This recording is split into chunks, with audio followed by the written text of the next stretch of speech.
तू पूछता है, केशव, अगर मोह नहीं होगा तो क्या प्रेम बचेगा? तुझे लगता है कि किसी को कसकर पकड़ना ही प्रेम है।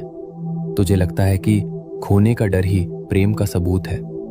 पर सत्य ये है मित्र, जहां मोह होता है वहां प्रेम घुटकर मर जाता है, और जहां सच्चा प्रेम होता है वहां मोह का अंधेरा टिक ही नहीं सकता। आज मैं तुझे प्रेम और मोह के बीच की वो बारीक रेखा दिखाऊंगा, जिसे समझने के बाद तेरे रिश्ते कभी तुझे दर्द नहीं देंगे। सबसे पहले समझ कि मोह आखिर है क्या। मोह का अर्थ है मेरा। जब तू किसी इंसान से प्रेम नहीं करता बल्कि उससे मिलने वाले सुख से प्रेम करता है, वो मोह है।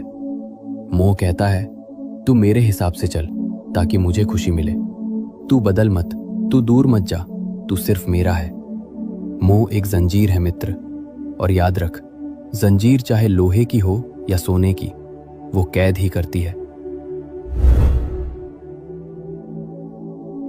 तो फिर प्रेम क्या है?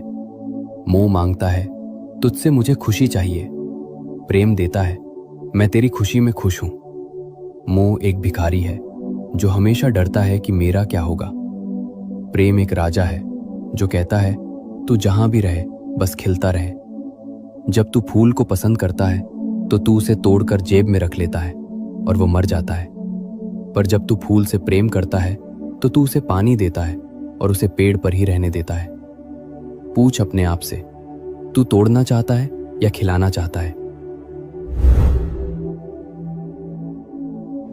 अब तेरे मन में वही सवाल है, केशव, ये सुनने में अच्छा है, पर क्या ये संभव है?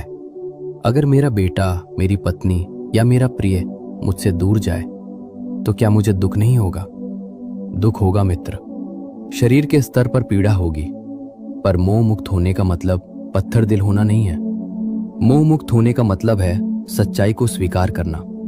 ये स्वीकार करना कि ये व्यक्ति मेरे जीवन में एक उपहार है, मेरी संपत्ति नहीं। ये यात्री है और मैं सराय हूं। हम मिले हैं पर हम एक दूसरे के मालिक नहीं हैं। इसे एक उदाहरण से समझ। रिश्ते रेत की तरह होते हैं। अगर तू अपनी मुट्ठी कसकर बंद करेगा तो रेत उंगलियों से फिसल जाएगी और तू खाली हाथ रह जाएगा। लेकिन अगर तू अपनी हथेली खुली रखेगा तो रेत वहीं टिकी रहेगी। सच्चा प्रेम खुली हथेली है। तू दूसरे को उड़ने की आजादी देता है, और आश्चर्य देख, उस आजादी के कारण ही वो बार बार तेरे पास लौट आता है।